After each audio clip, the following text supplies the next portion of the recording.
معزز مہمان کو خوش آمدید کہتا ہوں. بہت شکریہ روشن صاحب پروگرام میں ہمیں وقت دینے کے لیے. روشن صاحب سب سے پہلے تو جو ملک کی معاشی صورتحال ہے اس کے اوپر ہم بات کرتے ہیں، اور پچھلے کئی پروگرامز میں اس کے اوپر بڑی کھل کر ہم نے گفتگو کی ہے. کیا سمجھتے ہیں کہ آپ کی سوچ ہے، کیسے اس میں کیا بہتری آ رہی ہے؟ جیسے ہم اکثر یہ کہتے آئے ہیں، آپ بلکہ اس کے اوپر بڑا زور دیتے رہے ہیں کہ وقت گزرنے کے ساتھ ساتھ صورتحال بہتری کی طرف جائے گی، اور بظاہر ایسا محسوس ہوتا ہے کہ صورتحال بہتری کی طرف جا بھی رہی ہے.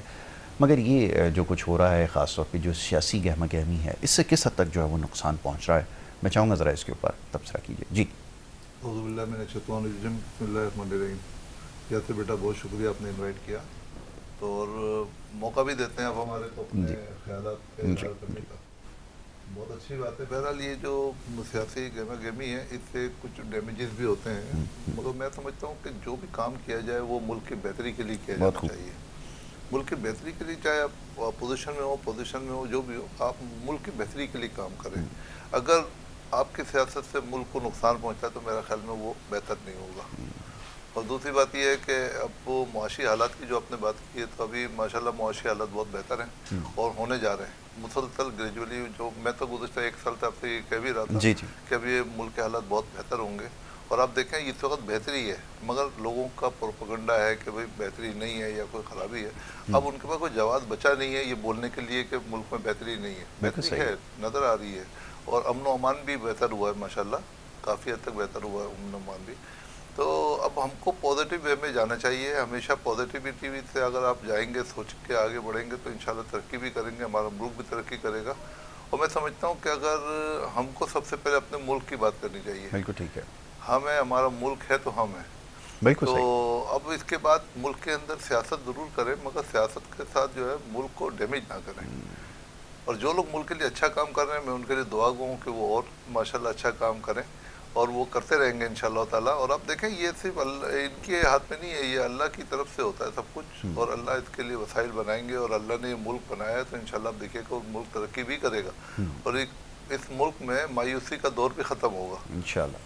اب یہ جو چیزیں ہیں کہ جو کہ خدمت کے نام پہ جو سیاست ہوتی ہے، خدمت کے نام پہ جو تجارت ہوتی ہے، وہ غلط ہے.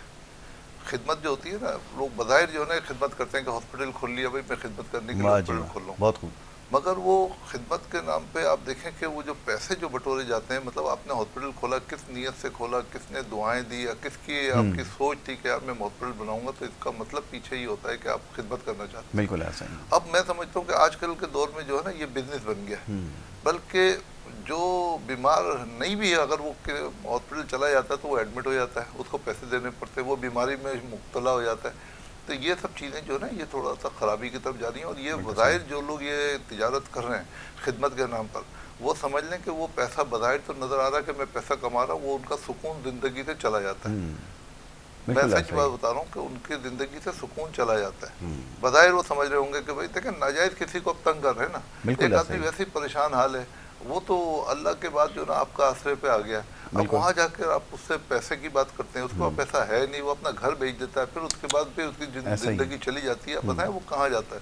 تو یہ کوئی خدمت نہیں ہے، بلکہ یہ سمجھ لیں کہ اللہ تعالیٰ ان کو ہدایت دے. میں کہتا ہوں بالکل ایسا ہی ہے. بلکہ خاص طور پہ جو نجی ہسپتالوں میں جو کچھ ہو رہا ہے، ابھی کوئی ڈھکی چھپی بات تو ہے نہیں، یہ سب کے علم میں، سبھی اس سے گزر چکے ہیں. اور ہماری تو دعا یہ ہے کہ خدا کبھی آپ کو اس طرف جانے پہ نہ آپ کو ایسا وقت دکھائے کہ آپ ان کی طرف جائیں یا ان سے جو ہے وہ علاج کروائیں. ورنہ جہاں پہ جو کچھ ہوتا ہے، ابھی روشن صاحب نے نشاندہی کی ہے، آئے دن مریضوں کی یہی دہائیاں ہوتی ہیں. اور خاص طور پہ کووڈ کے ٹائم پر ہم نے دیکھا جو کچھ ہوتا رہا، اس کی مثال کہیں آپ کو نہیں ملے گی. جس طرح لوگوں سے پیسے بٹورے گئے، اور خاص طور پہ فلاحی نام پر جگہوں پر جو ہسپتال بنائے گئے. کراچی کا سب سے بڑا جو ایک مشہور نجی ہسپتال ہے، یہ جگہ حکومت سے لی گئی، اور یہ ایک چیریٹی بیسڈ ہاسپٹل ایک تھا. اور اس کے بعد وہاں پہ جو سلسلہ شروع ہوا ہے آج بھی سب کے سامنے، لیکن تمام اتھارٹیز اس کے اوپر مکمل بے بس نظر آتی ہیں. جس طرح لوگوں کو بیوقوف بنایا جاتا ہے، ان کی زندگیوں سے کھیلا جاتا ہے، اور جس طرح بلز کے نیچے ان کو دبا دیا جاتا ہے سب کے سامنے. اور اب یہ سلسلہ اب جگہ جگہ آپ کو نظر آئے گا. پاکستان کے جس بھی نجی ہسپتال میں آپ چلے جائیں، ایک دو ہو سکتا ہے کہ اچھا کام کر رہے ہوں، ورنہ بڑی تعداد ایسی ہے کہ جہاں پہ لوگوں کا یہی حال کیا جاتا ہے. لا کے زبردستی ان کو ڈال دیا جاتا ہے، کئی کئی دن ان کو ایڈمٹ رکھا جاتا ہے. اور بڑی عجیب بات یہ ہے، میں دیکھتا ہوں اس وقت، یہ پہلے نہ کبھی اس بارے میں نہ سنا ہے نہ کبھی دیکھا ہے. کہ ان کو بار بار یہ بتایا جاتا ہے کہ ان کو بڑا کوئی سیریس مرض جو ہے وہ لاحق ہو چکا ہے، اگر انہوں نے ٹریٹمنٹ کو نہیں پرسو کیا تو نہ جانے اس سے کیا ہوگا۔ اب یہ تو سلسلہ آپ نے بالکل صحیح کہا کہ خدمت برائے جو ہے وہ تجارت ہو رہی ہے، خدمت کے نام پر جو ہے وہ تجارت کر رہے ہیں۔ اس کے علاوہ اب پانی کا بھی ایک سلسلہ ہے جس کے اوپر ابھی آج کل دیکھ رہے ہیں، شہر کراچی میں سردی ہو یا گرمی ہو، سردی تو خیر الحمدللہ نہیں ہوتی شہر کراچی میں، لیکن یہ ہے کہ سال کے 12 مہینے اب یہ مسئلہ جو ہے وہ رہنے لگا ہے، سر اٹھانے لگا ہے۔ اس کے بارے میں کیا کہیے گا، یہ کس کی ذمہ داری ہے؟ دیکھیں، آپ کے چینل کے توسط سے میں ایک چیز اور بھی عرض کرنا چاہ رہا تھا کہ لوگ ہمارے بہت معصوم ہیں۔ اچھا، جہاں ذرا سی کوئی پریشانی آتی ہے وہ گھبرا جاتے ہیں، فوراً یا تو وہ ہاسپٹل کا سہارا لیتے ہیں، ظاہر ان کو کچھ نظر نہیں آتا، ہاسپٹل میں چلے جاتے ہیں۔ تو کئی میرے سامنے ایسی مثالیں آئیں، جیسے کہ ایک صاحب کو میں نے ٹیلی فون کیا، یار وہ یہ کام ہے، تو کہنے لگے یار میں ہاسپٹل جا رہا ہوں، ابھی میں راستے میں ہوں، بہت طبیعت خراب ہو رہی ہے۔ تو میں نے کہا کیا ہو گیا؟ کہنے لگے بہت طبیعت خراب ہو رہی ہے، سمجھ میں نہیں آ رہا، درد ہو رہا ہے اور وہ بے چینی ہو رہی ہے۔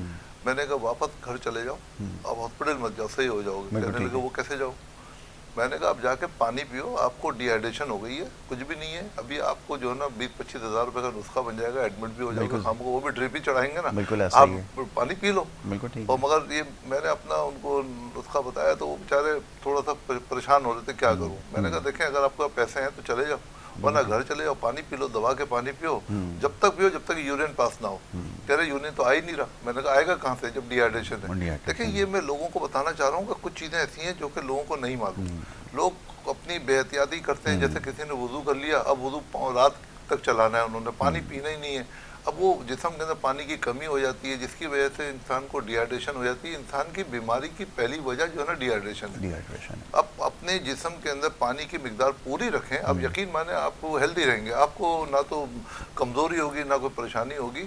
اصل وجہ جو بنتی ہے وہ ڈی ہائیڈریشن کی وجہ سے بنتی ہے۔ خیر، میں نے اپنا ایک نظریہ ان کو پیش کیا، اس سے ان کو فائدہ ہوا، اس کے بعد انہوں نے لوگوں کو بتایا۔ اب میں لوگوں کو بتاتا ہوں کہ بھائی اپنے جسم میں پانی کی مقدار پوری کریں، جب آپ کو ڈی ہائیڈریشن نہیں ہوگی آپ دیکھیں آپ کی طبیعت ٹھیک ہوگی۔ یہ ایک نسخہ ایسا ہے کہ لوگ اگر عمل کریں گے، لوگ ڈاکٹروں کے پاس جانے سے بچ جائیں گے، کیونکہ ڈاکٹروں کے پاس جانے کا مطلب یہ ہے کہ آپ پھر بھول جائیں، پھر ان کے رحم و کرم پہ ہوتے ہیں۔ بہت سے لوگ، جیسے آپ نے صحیح بات کی کہ کچھ ادارے صحیح کام کر رہے ہیں، سارے خراب نہیں ہیں، مگر ان میں بہت سے لوگوں نے بزنس بنا لیا۔ بالکل ایسا ہی کہ مطلب ہاسپٹل میں بیڈ خالی نہیں ہونے چاہیے۔ بھائی میں تو کہہ رہا ہوں ہاسپٹل میں تو بیڈ ہونے ہی نہیں چاہیے، بھائی ایمرجنسی میں بیڈ ہونے چاہیے۔ بہت خوب، بہت خوب، بالکل صحیح کہا۔ یہ تجارت ہے، ظاہر ہے، بیڈ خالی نہیں ہونا چاہیے، ڈاکٹروں کا اپائنٹ کیا جاتا ہے کہ بھائی ہاسپٹل میں کوئی بیڈ خالی نہیں ہونا چاہیے۔ مطلب غضب خدا کا آپ یہ دیکھیے کہ کمیشن کے اوپر جو ہے وہ رکھا ہوا ہے کہ آپ جتنی سرجری کرو گے، جتنی ٹریٹمنٹ کرو گے، جتنے ٹیسٹ کرواؤ گے، سب کے اوپر کمیشن ہے، جو دوائیں آپ لکھو گے اس کے اوپر کمیشن ہے، جتنے ٹیسٹ کراؤ گے لیب کے ذریعے اس کے اوپر کمیشن ہے،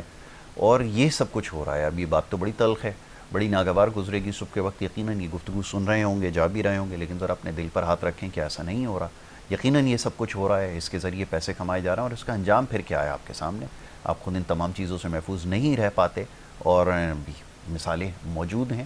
یہ روشن صاحب سلسلہ ہے۔ تو ہمارے یہاں جو سب سے منافع بخش جو بزنس بن چکا ہے وہ یہ سے میڈیکل سے ریلیٹڈ ہی ہے۔ میڈیکل اسٹورز جا کے دیکھ لیں، کہیں پہ جا کے دیکھ لیں، صبح سے لے کے شام تک لوگوں کی بھیڑ لگی ہوئی ہے۔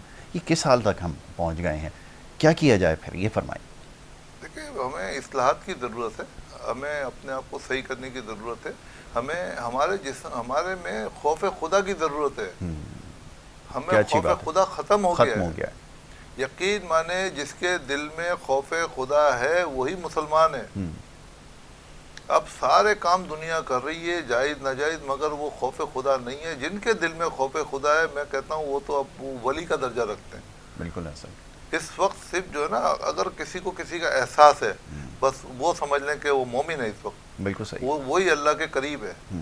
آپ اللہ کی وجہ سے اگر کسی کا خیال کرتے ہیں نا کہ جس میں آپ کا مفاد نہیں ہے، کوئی پیسے کا انوالومنٹ نہیں ہے، تو بس سمجھ لیں کہ وہ خدمت ہے، بالکل صحیح، اب وہ ختم ہوتی جا رہی ہے۔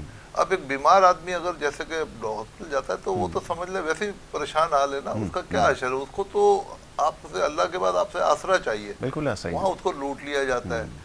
بہت سی جگہوں پہ جو لوگ غلط لوگ ہیں، جو صحیح لوگ ہیں وہ تو بیچارے صحیح کام کر رہے ہیں، وہ تو خدمت کا کام کر رہے ہیں۔ میں تو کہہ رہا ہوں ہاسپٹل میں کیش کاؤنٹر ہونا ہی نہیں چاہیے۔ اگر مجھے اللہ نے کبھی موقع دیا تو میں انشاءاللہ تعالی ہاسپٹل بنا کے خدمت کروں گا، تو کیش کاؤنٹر تو بالکل نہیں رکھوں گا۔ اور دیکھیے گا کہ میں نہیں کروں گا، میرے ساتھ اللہ کے بندوں کی کتنی مدد آئے گی، اور کام ہوتا رہے گا، کارواں چلتا رہے گا۔ اچھا، ایسے ادارے موجود ہیں، بلکہ ایک ادارہ ہے انڈس ہاسپٹل، بغیر کسی اس کے اس کا نام لینا بالکل درست ہے کہ ایک واحد ایسا ادارہ ہے جہاں پہ کوئی کیش کاؤنٹر نہیں ہے اور بڑی تعداد میں لوگوں کا جو ہے وہ علاج وہاں پہ ہو رہا ہے، اور اس لیے یہ مینشن کرنا ضروری ہے کہ جو اچھا کام کر رہا ہے اس کے بارے میں ضرور یہاں پر بتایا جائے۔ اور کیا کچھ ہو رہا ہے، میں بڑا حیران ہوتا ہوں جو کچھ میں دیکھ رہا ہوں۔ اور ایک اور بڑی ایک چیز میری سمجھ سے باہر ہے، اکثر ہم خبروں میں یہ جملہ استعمال کرتے ہیں مسیحا اور نہ جانے کیا کچھ، تو خدا کا واسطہ میری گزارش اپنے لوگوں سے بھی ہے، یہ کوئی مسیحا وسیحا نہیں ہے، یہ پیسے لیتے ہیں، یہ جو کام کر رہے ہیں نا اس کی پیسے چارج کرتے ہیں اور بہت بھاری معاوضہ یہ آپ سے لیتے ہیں۔ تو اس طرح کے الفاظوں سے بھی اجتناب کریں ذرا، خاص طور پہ خبروں میں، اور جب یہ بنایا کریں تو ان کو مسیحا نہ پکارا جائے۔ یہ سب اپنے دہاڑیاں لگ رہی ہیں، روزی کما رہے ہیں، دبا کے لوگوں کو جو ہے وہ لوٹا جا رہا ہے، تو مسیحا وسیحا جو بڑا غیر مناسب لگتا ہے خاص طور پہ ان لوگوں کے لیے، یہ مناسب نہیں ہے۔ ڈاکٹرز کے لیے میں بات کر رہا ہوں، بڑی ناگوار گزرے گی میری بات، اور گزرنی چاہیے، بیٹھ کر آج سوچیں اگر موقع ملے کہ ہم کیا کر رہے ہیں، یہ جو اللہ نے ہمیں ایک ہنر دیا ہے، جو ایک ذمہ داری دی ہے، اس کا ہم نے کیا حال کیا ہے۔ پیسہ تو بہرحال سب نے کمانا ہے، ضروری ہے، ہم بھی یہاں بیٹھ کے اسی لیے کام کرتے ہیں، لیکن یہ جو کچھ ہو رہا ہے کمائی کے نام پہ، اور خاص طور پہ اس پیشے سے ریلیٹڈ جو لوگ ہیں جو کر رہے ہیں، میرے خیال میں اگر اس کے اوپر ایسے سینکڑوں پروگرام کر دیں تو شکایت کم نہیں ہوں گی۔ پیغامات کا سلسلہ شروع ہو گیا، شاید میں کوئی کہتا ہوں ایسا شخص ہو پاکستان جو ان کے ہاتھوں سے محفوظ رہا ہو۔ جی روشن صاحب فرمائیے گا۔ اب اسی طریقے سے اسکول کو لے لیجیے، آپ اسکول لے لیں، اب اسکول بھی جو ہے نا وہ تجارت گاہ بن گئی ہے۔ بالکل ایسا ہی۔ حالانکہ اسکول تو اتنا بڑا کام ہے کہ آپ لوگوں کی تربیت کرتے ہیں، بچوں کو تعلیم دیتے ہیں کہ ان کو آگے ان کی نسلیں صحیح ہوتی ہیں، اس سے معاشرہ صحیح ہوتا ہے۔ اب اسکول خالصتاً جو ہے نا تجارت کا کام ہو رہا ہے۔ جو پہلے گورنمنٹ اسکول ہوتے تھے وہاں پھر بھی پڑھائی ہوتی تھی، ابھی جو ہے نا صرف تعلیم دی جا رہی، تربیت نہیں ہو رہی، نہیں ہو رہی۔ اور ان کو صرف پیسے سے مطلب ہے، اتنے اچھے ریلیشن ہوتے ہیں مگر ایک مہینے کی فیس نہ دیں ان کو نکال دیں گے۔ بالکل یہ ایسا کون ہی۔ سی خدمت ہے؟ اور کسی کی مجبوری بھی ہو سکتی ہے، پیسے نہیں بھی ہوں گے، آپ دیکھیں کہ کبھی آپ کے پاس بھی ہو سکتا ہے پیسے نہیں ہوں گے جو اسکول چلا رہے ہیں، جی۔ آپ اس کو بھی یاد رکھیں، آپ کے باپ دادا کو دیکھیں، ہو سکتا ہے وہ بھی کبھی پریشان حال ہوں، ان کو پیسے نہیں ہوں گے، تو آپ اس چیز کو مد نظر رکھیں۔ مگر انہوں نے خالصتاً ایک ایک آدمی سامنے فرنٹ پہ ایسے لوگ کھڑے کر دیے، نہیں نہیں ہم تو کچھ نہیں کر سکتے، ہم تو کچھ نہیں کر سکتے، وہ ہائیلی پیڈ ہوتے ہیں، اور پیچھے جو لوگ ہیں جو یہ کروا رہے ہوتے ہیں وہ سامنے نہیں آتے۔ بالکل تو ایسا آپ ہی۔ دیکھیں مطلب وہ اس قسم کے پیسے سے ان کا ذہنی سکون کبھی بھی نہیں ہوگا۔ آپ جا کے، میں چیلنج کرتا ہوں، جا کے چیک کر لیں، جو لوگ اس طریقے سے پریشان کر کے لوگوں کو پیسے لیتے ہیں ان کا ذہنی سکون بالکل ختم ہو جاتا ہے۔ آپ کو سکون اسی صورت میں ملے گا جب اللہ کے بندوں کو آپ راضی کریں گے۔ بالکل ایسا ہی۔ یہ مطلب تھوڑی تلخ بات ہے مگر بتانا اس لیے ضروری ہے کہ، اور پھر لوگ جو ہے نا ہمارے لوگ بڑے معصوم ہیں یا سمجھ لیں کہ ناسمجھ ہیں کہ وہ اپنے بچوں کو اٹھاتے 2 سال میں اسکول میں ڈال دیتے ہیں۔ بھائی 2 سال کی عمر بچوں کی گھر میں ماں کی گود میں پرورش کی تربیت کی ہوتی ہے، اس کو تربیت کی ضرورت ہے، آپ تعلیم دے رہے ہیں۔ آج کل آپ کو پتہ ہے تعلیم ہم لوگ سمجھتے ہیں انگلش بولنا، ایسا ہی آپ نے تعلیم بالکل انگلش وجہ بولنا جو ہے فرمایا۔ نا تعلیم ہے ہماری۔ بالکل ایسا ہی۔ اچھا تربیت جو ہے، اب آپ دیکھیں آج سے اگر 50-60 سال پہلے جائیں تو تربیت ہوتی تھی، چھوٹے بڑے کا ادب احترام ہوتا تھا، کیا بات کرنی ہے، کس کے سامنے بات کرنی ہے، کون آتا ہے تو کیسے کھڑے ہونا ہے، کیسے بیٹھنا ہے۔ دیکھیں وہ ایک ادب احترام اب ختم ہوتا جا رہا ہے۔ میں چاہتا ہوں وہ ادب احترام دوبارہ واپس آئے، اور وہ کیسے آئے گا؟ ہمیں یہ سب چیزوں کو چینج کرنا پڑے گا، ہمیں کمرشل سے نکلنا پڑے گا، ہمیں انسانیت میں واپس آنا پڑے گا، واپس آنا پڑے گا۔ ہمیں انسانیت میں آنا پڑے گا۔ من کمرشل ہو جائیں گے تو یہ پہ بے حیائی میں چلی جائے گی یہ چیزیں، پھر اس کو بھی ظاہر ہے پیسہ زیادہ آئے گا تو بے حیائی کی طرف بھی چلے جائیں گے، اس میں کون روکنے والا ہے؟ تو پہلے ابھی ہمارے حکمران جو ہے ان کو چاہیے کہ ابھی سے اس کے اندر کوئی ایسے قانون بنائے، قانون سازی کریں کہ ان چیزوں کو واپس اپنے اس طرف لے کر آئیں، کہ ایک کرائٹیریا بنائیں کہ بھئی اس بچے کی عمر ہے، اس عمر سے گھر میں تربیت کریں، اس کے بعد اب تعلیم میں اس کو بھیجیں، اور تعلیم کا ایک معقول معاوضہ رکھیں۔ ابھی ہر اسکول والوں نے اپنی فیسیں رکھی ہوئی ہیں، جتنا بڑا برانڈ بن جاتا ہے اتنی بڑی فیس ہوتی ہے گی، اور پھر جس اسکول سے پڑھ کے نکلتا ہے اس کا ایک بڑا نام ہوتا ہے، چاہے وہ تعلیم ہے نہیں ہے۔ میں نے دیکھا کہ کان میں بندہ پہن لیا، اس اسکول سے نکلا، اس کے بعد وہ جو ہے نا ان کی تربیت ہے نہیں، تعلیم ہو گئی ہے کہ اس اسکول سے پڑھے ہوئے۔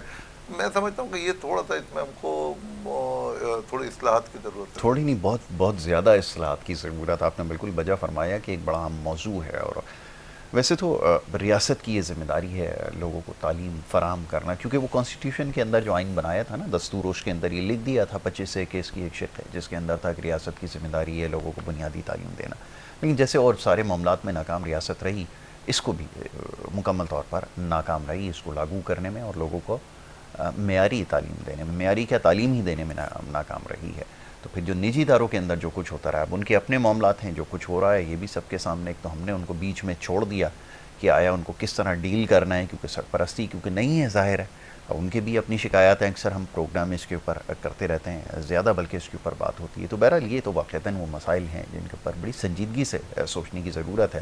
لیکن ہمارے ہاں ہوتا ہی ہے کہ جن معاملات کو وہ چاہیں، جن کے اوپر ان کا براہ راست اپنا مفاد ہوتا ہے، انٹرنیٹ کی مثال آپ لے لیجیے، راتوں رات جو ہے اس کو بند کر دیا جاتا ہے، راتوں رات وہ شروع ہو جاتے ہیں. لیکن یہ جو معاملات ہیں جہاں سے اصل مسئلہ حل ہونا ہے، اب یہ سمجھ لیجیے کہ مسئلے کی جو جڑ ہے وہ یہ ہے کہ آپ کے پاس کیونکہ تعلیم نہیں ہے، تربیت کا سلسلہ کوئی نہیں ہے، کوئی اس طرح کا آپ نے سلسلہ نہیں بنایا، تو یہ بچے جب بڑے ہوں گے تو انٹرنیٹ کا پھر یہی استعمال کریں گے جو آپ کے لیے درد سر بنا ہوا ہے. تو بہتر یہ ہے کہ آپ اس طرف پابندی لگائیں، بنیادی تعلیم کی طرف واپس آئیں، اصلاحات کی کوشش کریں، لوگوں کو سنجیدگی سے اس بارے میں بتائیں کہ بچوں کی تربیت انہوں نے کیسے کرنی ہے. تو ان تمام جو ہے چیزیں ہیں، یہ خرافات ہیں، ان سے اپنے آپ کو محفوظ رکھیں گے. آج سے اگر اس کے اوپر کام کرنا شروع کریں گے تو 5, 10 اور 15 سال کے بعد پھر اس کے نتائج آنا شروع ہوں گے.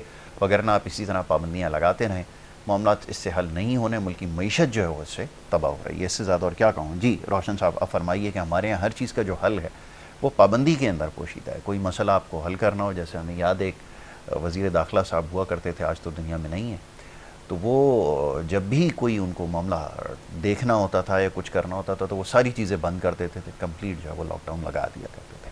تو یہ ہمارا ایک بہترین طریقہ ہے، کسی بھی معاملے کو حل کرنا ہے تو اس کے اوپر پابندی لگانے مسئلہ حل ہو جائے گا. اس سے کیا واقعتاً مسائل حل ہو سکیں گے؟ ذرا اس پہ بھی بات ہو جائے. جی دیکھیں مسائل تو اس سے حل نہیں ہوں گے، میں کہہ رہا ہوں نا گریجولی بہتری آ رہی ہے اور آئے گی، یہ سب چیزیں صحیح ہو جائیں گی. آپ دیکھیے کہ ملک کا قرضہ بھی ہمارا اترے گا، ہمارا ملک بہتری کنڈیشن میں آئے گی. جن لوگوں کو میں نے منع کیا تھا کہ بھائی پاکستان سے پیسہ باہر مت لے کے جائیں، وہ ابھی سے پریشان ہونا شروع ہو گئے. ابھی بھی میں کہہ رہا ہوں جو لوگ اپنے پیسے پاکستان سے باہر لے کے جا رہے ہیں وہ پچھتائیں گے ایک دن، ان کا پیسہ ان کے ہاتھ سے چلا جائے گا، ان کے ہاتھ میں کچھ بھی نہیں رہے گا. بہتر یہ ہے کہ پاکستان میں صحیح جگہ پہ لوگوں سے مشورہ کر کے آپ پیسے لگائیں. یہاں بہت جگہیں پیسے کمانے کی، پیسے سرمایہ کاری کی بہت سی اچھی جگہ ہے. ہمارے ملک کو ترقی کی طرف لے کے جائیں، اس پیسے سے اپنے ملک کو مضبوط بنائیں.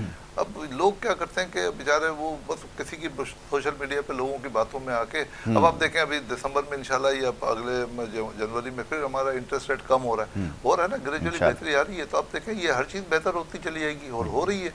پھر اس وقت لوگ جو نا یہاں پر ایک دم چینج آ جائے گا تو لوگ بولیں گے پیسے لے کر آئیں گے تو پیسے کوئی نہیں لانے دے گا وہاں سے. جن ملکوں میں لے کے گئے وہاں سے پیسے نہیں آ سکیں گے، بالکل صحیح. اور پھر وہ پچھتائیں گے. تو جلد بازی کا مظاہرہ کرتے ہیں، ان کو ٹھنڈے دماغ سے سوچنا چاہیے. کوئی بات نہیں، کبھی کبھار ملک کے حالات ایسے ہوتے ہیں تو تھوڑا سا صبر و تحمل سے کام کرنا چاہیے، ویٹ کرنا چاہیے. ملک کے حالات بہتر ہوتے ہیں، اب یہ گریجولی بہتری آ رہی ہے. اب انشاءاللہ دیکھیے گا آگے ملک کے حالات بہت بہتر ہوں گے. اور پھر یہ جو کچھ خدمت کی میں بات کر رہا تھا، تو یہاں کچھ ایسے بھی لوگ ہیں جو کہ مطلب خدمت بھی کرتے ہیں. تو ایک مثال ہمارے پاس ایسی موجود ہے کہ کرکٹ اکیڈمی ہے. اب لوگ اکیڈمی بناتے ہیں تو اس سے بھی پیسہ کمانے کے لیے بناتے ہیں، حالانکہ وہ خدمت کا ادارہ ہے، مگر اس کو بھی وہاں سے بھی پیسے کمانے کے لیے کوشش کی جاتی ہے. اب میں نے کچھ لوگ ایسے ہیں کہ وہ بہت بڑے پیمانے پہ کوئی کرکٹ کو آرگنائز کرتے ہیں. میں نے ان کو دیکھا کہ وہ ان کا تعلق تو خیر کے پی کے سے ہے اور پنجاب سے ہے، مگر وہ پاکستان میں آ کے انٹیریئر سندھ کے بچوں کو وہ وہاں سے نکالتے ہیں، ان کی ٹرائل کرتے ہیں. 9,000 بچوں کے ٹرائل لیے جاتے ہیں اور وہاں سے ان بچوں کو اٹھا کے پک کیا جاتا ہے. وہ بڑے پیمانے پہ ان کو ہائی لائٹ کیا جاتا ہے، اور ان بچوں کو جو کہ محرومی کا شکار ہیں ان کو باہر لے کر آتے ہیں، اپنی اکیڈمی میں لا کے ان کو فرنچائز والوں کو کہتے ہیں کہ بھائی ان کو اپنی کرکٹ ٹیم میں کھلائیں، ان کو اسٹار بنائیں. دیکھیں یہ بھی تو خدمت کر رہے ہیں نا. اب وہ جو خدمت کر رہے ہیں میں کہتا ہوں ان سے آپ کو سیکھنا چاہیے. ان کو کیا ضرورت پڑ رہی ہے کہ وہ کے پی کے سے پنجاب سے آ کے وہ انٹیریئر سندھ کے بچوں کے ساتھ یہ کام کرے؟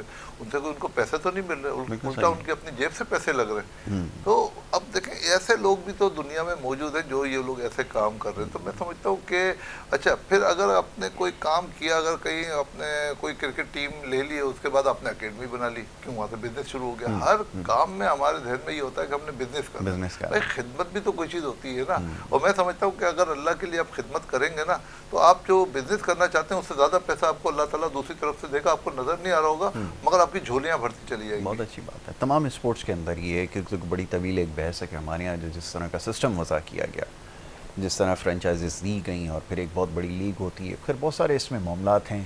ظاہر ہے کہ وہ بزنس کرنے والے لوگ ہیں کرکٹ کی طرف لامحالہ ان کو لے کر آئے تو انہوں نے یہ کیا کہ اس کو پیسہ کمانے کا ذریعہ بنایا. اور نتیجہ آپ کے سامنے، ملک کی کرکٹ اس وقت جس حال پر ہے تقریباً آپ نے سارے ہی اس کو تباہ کر دیا سسٹم کو. اور کیونکہ آپ کا اسٹرکچر صحیح نہیں ہے جو موجودہ سسٹم ہے. ابھی میں دیکھ رہا تھا ایک انڈر-19 کا جو ٹورنامنٹ چل رہا ہے, ایک سابق کرکٹر کو انہوں نے سلیکٹر بنا دیا, انہوں نے سب سے پہلے اپنے بیٹے کو ہی ٹیم میں سلیکٹ کروا دیا. یہ جب صورتحال ہوگی تو آپ اس سے کیا نتیجہ خاص کریں گے؟ کیا ملک میں کھیل کوئی اکاؤنٹیبلٹی کوئی نہیں ہے, کوئی سوال کرنے والا نہیں ہے, اور یہ کوئی ایک شخص نہیں ہے. جو کچھ ماضی میں ہوتا رہا, جس سابق کرکٹر کو لگایا, اس نے اپنے داماد کو, بھانجے, بھتیجے کو, سب کو ٹیم میں ڈالا, اور نتیجہ آپ کے سامنے کہ اس وقت جو ٹیم کی حالت ہے وہ ناقابل بیان ہے. دنیا کی کسی ٹورنامنٹ میں ایکسپوجر لیتے ہیں, کوئی پرفارمنس نہیں ہے, بری طرح وہاں سے ہار کر آتے ہیں. اس کی وجہ یہی ہے کہ یہاں پر جو نیپوٹزم ہے اس نے تمام چیزوں کو ختم کیا. اور جیسا بھی روشن صاحب فرما رہے تھے, کرکٹ ہی کیا کسی بھی کھیل میں, اب تو خیر الحمدللہ ساری کھیل ہم نے ختم کر دیے, نہ کھیل ہوں گے نہ لوگ ہوں گے. تبھی تو یہ انٹرنیٹ کا استعمال اتنا زیادہ ہوتا جا رہا ہے, کیونکہ آپ نے ظاہر بچوں کو مواقع نہیں دیے. جیسے میں بھی کچھ دیر پہلے کہہ رہا تھا, نہ تعلیم کے اوپر کام کیا, نہ کھیلوں کے اوپر کیا, تو بچے سارا دن جو موبائل کے اوپر پھر گیمز کھیلتے ہیں. اور موبائل جب سارا دن ہاتھ میں ہوگا تو پھر وہی ہوگا جس سے اس وقت آپ کو سب سے زیادہ پریشانی ہو رہی ہے. تو اگر ان تمام چیزوں کے اوپر کام کرتے, ان کو مواقع دیتے اور ان نیپوٹزم کا خاتمہ کرتے, اگر اس کو ٹرانسپیرنٹ بناتے, تو بچے پھر محنت کرتے, گراؤنڈز میں آپ کو نظر آتے. اور وہ گراؤنڈز میں نہیں نظر آ رہا ہے, اس کی وجہ یہی ہے کہ نیپوٹزم نے اس ملک کو تباہ کیا. کھیلوں کے اندر دیکھ لیں, جی کرکٹ کی ایک مثال دے رہا ہوں کیونکہ کھیل ہی ایک ہمارے پاس رہ گیا لے دے کے, اس کے اندر یہ سب کچھ ہو رہا ہے. نتیجہ آپ کے سامنے.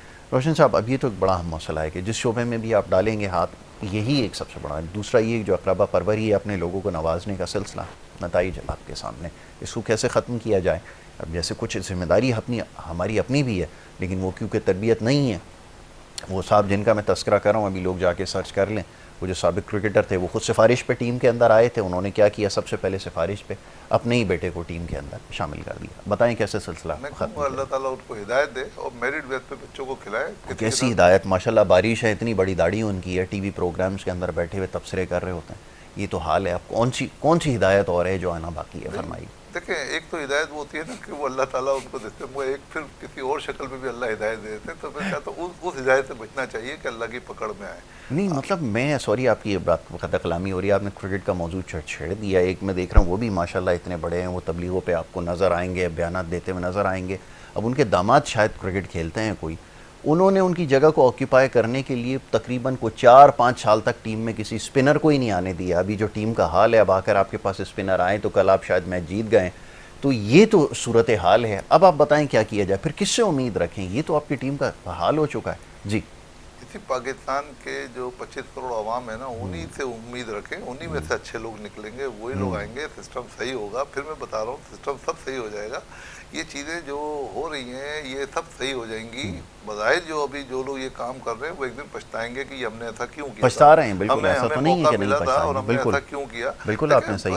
ایک بچہ میرٹ بیس پہ بیٹھا ہوا ہے, آپ اس کو کھلائیں, اگر اس کو نہیں کھلائیں گے تو اس کی بد دعا بھی ہوگی.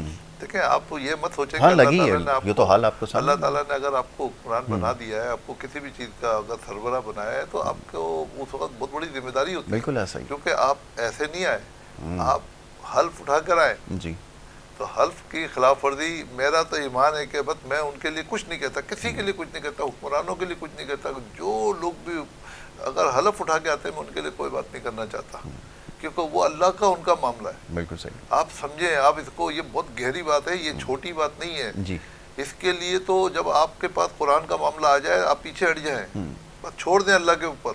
یہ جو آپ بات کر رہے ہیں کہ وہ داڑھی ہے نہیں ہے, کیا کر رہے ہیں کیا نہیں کر رہے, یہ ہمارا معاملہ ہے ہی نہیں. ہمارا معاملہ جب تھا کہ جب ہمارے آپ کے درمیان بیٹھ کے بات ہو رہی ہوتی, جب معاملہ اللہ اور ان کا ہو گیا تو تو آپ کی ختم ہو گئی نا. تو آپ کو تو وہاں پہ اللہ کو حساب دینا, اور اللہ دیکھ رہا ہے, تو اللہ بہتر انصاف کرنے والا ہے. تو بس ہم تو کہیں گے اللہ کسی کو پکڑ میں نہ لائے, اللہ ان کو ہدایت دے, وہ اپنا قبلہ درست کر لیں. بالکل ٹھیک ہے جی. تو کھیلوں کی بات ہو رہی تھی جناب, یا تو ہر شعبے میں جس طرف بھی آپ جائیں گے یہی معاملات آپ کے سامنے آئیں گے. کیا ڈاکٹرز کی بات کریں, کھلاڑیوں کی بات کریں, سب اپنے طور پہ جس کا جتنا بھی بس چلتا ہے وہ اس کو نقصان پہنچا رہا ہے اپنے اپنے شعبے کو.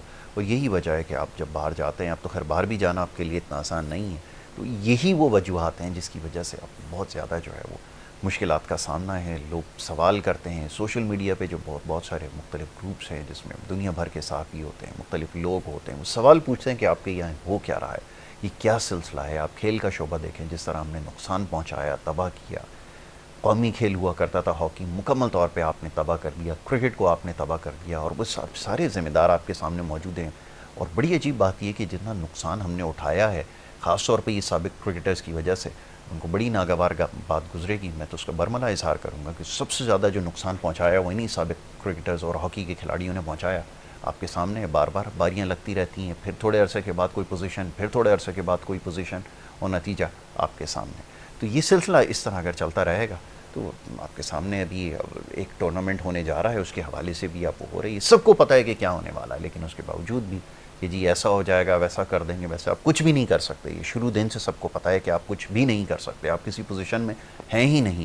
نہ آپ کی ٹیم اسٹرانگ ہے, نہ مینجمنٹ اسٹرانگ ہے, نہ آپ کو ڈائلاگ کرنا آتے ہیں, نہ آپ کو کوئی اس کے ذریعے وہ کر سکتے ہیں. نتائج آپ کے سامنے, اس کا کوئی نتیجہ نہیں نکلے گا, اور وہی ہوگا جو لوگوں کو پتہ ہے. آپ نے ایونچولی ان کی ساری باتیں ماننی پڑیں گی اور آپ کی کوئی بات جو ہے وہ نہیں مانی جائے گی. چلیں جی, کھیلوں سے آگے چلتے ہیں. تھوڑا سا معاملہ ایسا ہے کہ لوگ ذرا زیادہ دلچسپی لیتے ہیں, جذباتی بھی ہیں, اور خاص طور پہ جس طرح ہم نے تباہ کیا اس کے بعد تو کہنے کے لیے زیادہ کچھ ہمارے پاس بچا نہیں ہے. اس کے ساتھ ساتھ میں چاہوں گا تھوڑی سی آگے بات ہو. اب یہ جیسے بات ہو رہی تھی انویسٹمنٹ کے حوالے سے, آپ نے ایک نشاندہی کی ہے.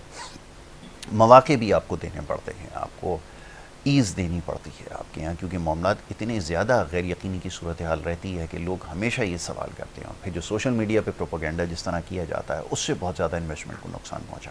اس کے حوالے سے کیا کہیں گے؟ دیکھیں, ریئلٹی یہ ہے کہ سوشل میڈیا کو آپ لوگ بہت زیادہ, کیونکہ اب ہر انسان کے ہاتھ میں موبائل ہے, اس کے پاس بہت اچھا ایکسس ہے کہ وہ ہر چیز دیکھتا رہتا ہے, سنتا رہتا ہے. وہ اسی کو دنیا سمجھتا ہے, اسی کو آخرت سمجھتا ہے. جو اس کے سامنے آ رہا ہے اسی کو حقیقت سمجھتا ہے. ایسا نہیں ہے. آپ کا اپنا بھی اللہ نے ذہن دیا, آپ سوچیں بھی, آپ ان کو تھوڑا سا اپنا دماغ بھی لڑائیں. ابھی لوگ جو ہے نا انویسٹمنٹ جو لوگوں کے کہنے کے اوپر کر دیتے ہیں, کسی کو پیسے دیتے ہیں کہ بھائی اتنے پیسے دے دیں, اتنا مہینہ کے اتنے پیسے ملیں گے, وہ یقین مانے وہ ڈوبتے ہی ڈوبتے ہیں پیسے. ایسا ہی آپ نے کسی کو پیسے دیے کہ بھائی دے دیں, اتنے پیسے ہر مہینے ملیں گے, وہ اینڈ آف دا ڈے وہ پیسے چلے جائیں گے, کیونکہ آپ کے پاس سیفٹی نہیں ہے.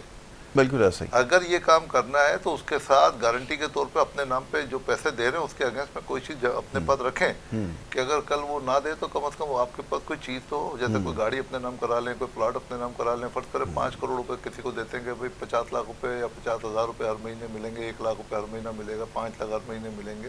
تو آپ کے پاس اس 5 کروڑ کے اگینسٹ میں آپ کے پاس کیا, کچھ بھی نہیں ہے. تو آپ نے تو مطلب صرف ایک لالچ کے تحت کہ یار مجھے 5 کروڑ کے اوپر مجھے جو ہے نا وہ 10 لاکھ روپے 5 لاکھ روپے ہر مہینے کے مل جائیں گے, تو آپ نے دے دیے اس کو.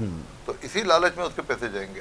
ہمارا طریقہ کار یہ ہے کہ ہم جب بھی کسی سے کوئی انویسٹمنٹ کرتے ہیں تو ہم کہتے ہیں بھائی انویسٹمنٹ بھی ہوگی, مگر ہم اس پیسے کے اگینسٹ میں کوئی چیز اپنے نام پہ ضرور رکھیں گے گارنٹی کے طور پہ. گارنٹی تو ہے ہی نہیں. لوگ یہاں پہ تھوڑا سا اپنی غلطی کر جاتے ہیں, جس کی وجہ سے ان کو اس کا خمیازہ بھگتنا پڑتا ہے. زندگی بھر کی جمع پونجی بھی ان کی چلی جاتی ہے. تو بہت بڑی چیز یہ ہے کہ سیفٹی بہت بڑی چیز ہے. ہم سیفٹی کا کسی چیز میں خیال نہیں رکھتے. ہم زینے تو اترنا شروع کر دیں گے, ریلنگ نہیں پکڑیں گے, گر جائیں گے, ٹانگ ٹوٹ جائے گی. آپ دیکھیں نا, یہ بہت چھوٹی بیسک سی چیز ہے, لوگ نہیں عمل کرتے. تو سیفٹی باقاعدہ یہ ایک سبجیکٹ ہے, پورا سیفٹی ایک سبجیکٹ ہے, اس کو باقاعدہ پڑھایا جاتا ہے, اس کی ڈگری ہوتی ہے. یہاں ہے ہی نہیں. میں نے تو سیفٹی کا کورس کیا ہوا ہے نا دبئی میں, ایک ملٹی نیشنل کمپنی کے اندر, تو میں ان چیزوں کو جانتا ہوں. کوئی عمارت بھی بنتی ہے تو سیفٹی کا سب سے پہلے خیال رکھا جاتا ہے کہ سیفٹی کے لیے کیا اقدامات کیے گئے ہیں, کیا کچھ ہے. ہمارے یہاں تو یہ سسٹم ہی نہیں پایا جاتا. ہمارے یہاں تو کوئی چیز ہو رہی ہے, کوئی ہیلمٹ نام کا کوئی چیز ہی نہیں ہے. ورنہ دنیا میں ہیلمٹ پہنا جاتا ہے. تصور نہیں ہے. کیل اگر اوپر سے گر گئی تو آپ سمجھ لیں زندگی آپ کی خراب ہو جائے گی, چلی جائے گی زندگی. بالکل ایسا ہی. مطلب سیفٹی اتنی بڑی چیز ہے کہ آپ کو ہر چیز میں سیفٹی کا خیال رکھنا ہے. ہم سیفٹی کا خیال نہیں رکھتے. ہم اپارٹمنٹ بناتے ہیں, ایک ہی ہم انٹرنس رکھتے ہیں, وہی ہمارا ایگزٹ ہوتا ہے. اندر آگ لگ جاتی ہے, بھاری نہیں نکلتا, سب مر جاتے ہیں. بھائی آپ کے پاس ایک ایگزٹ ہونا چاہیے, ایک انٹرنس ہونی چاہیے, یہ کرائٹیریا ہونا چاہیے ہمارے. تو ہمیں اس کے بعد اپروول ملنی چاہیے. اب دیکھیں بہت سے اپارٹمنٹ آپ نے دیکھے ہوں گے, بس وہی اندر گئے, بالکل آپ کو نکلنے کی کوئی جگہ ہی نہیں. آپ مجھے بتائیں, انسان اللہ نہ کرے کل کو کوئی مسئلہ ہو جائے, ایک ہی انٹرنس ہے اور وہی ایگزٹ بھی. آپ اس کو ہائی لائٹ کریں کہ آپ گورنمنٹ میں اس کو پاس کروائیں. آپ کہیں, آواز اٹھائیں کہ بھائی ایسا نہ کریں, چاہے چھوٹا اپارٹمنٹ ہو بڑا اپارٹمنٹ ہو, اس کا ایگزٹ ضرور رکھیں. پوری دنیا میں ہوتا ہے ایگزٹ. ہوتا ہے نا, کچھ بھی آپ کے گھر میں جب کھانا بن رہا ہے, سوئی گیس کا استعمال ہو رہا ہے, تو آگ بھی لگ سکتی ہے نا. تو اس کے بعد کیا ہوگا؟ تو مطلب کوئی مسئلہ, تو اس کے لیے یہ اقدام کس کو اٹھانا ہے؟ یہ ہمارے ریاست کا کام ہے کہ وہ اس کو توجہ دے, اس کے اوپر قدم اٹھائے. یہ بہت سیریس ایشو ہے. بالکل آپ نے صحیح کہا کہ سیفٹی کیونکہ ایک سبجیکٹ ہے, واقعتاً ایسا ہی ہے. کسی بھی شعبے میں آپ جائیں تو اگر یہ ساری چیزیں نہیں ہوں گی تو پھر یہی ہوگا, ہمارے آئے دن اس طرح کے واقعات جو وہ ہوتے رہتے ہیں.